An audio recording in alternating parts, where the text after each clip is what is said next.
बाटे शादी, खेले खाए के तुहरा मिलल आजादी। रोज रंगीन तोहर होत होई रतिया, दिनवा कटत होई जानी में।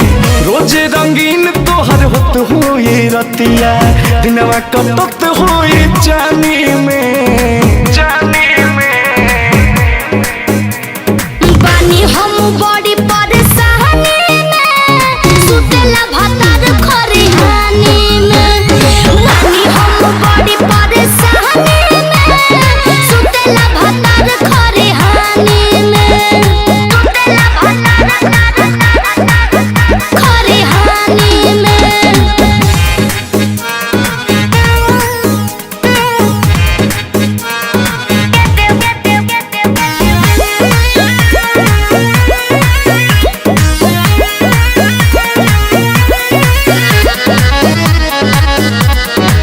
करेलू हमरा से काहे बहाना, खूबे लुटत होई बुमाजा।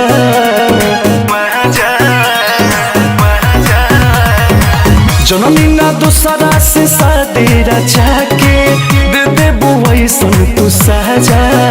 अब ही बलम तठे कल नइखे, दियावा के प्यार भेटल नइखे।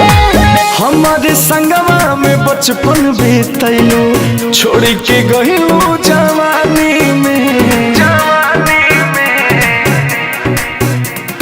बानी हम बड़ी परेशानी में, सुतेला भतार खरिहानी में। बानी हम बड़ी परेशानी में, सुतेला भतार खरिहानी में। सुतेला भतार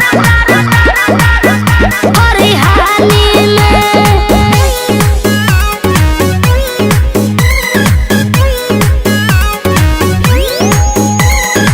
लागत हमारा से बड़ भूल भइल, तोहरा से दिलवा लगा के।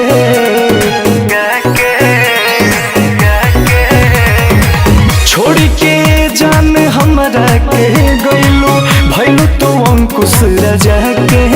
मिलल ना घर मन जोरी हो, कुछ तो रहे मजबूरी हो। बोला कमन दोष बोस के बाटे, घोरलू जहर जिंदगानी में।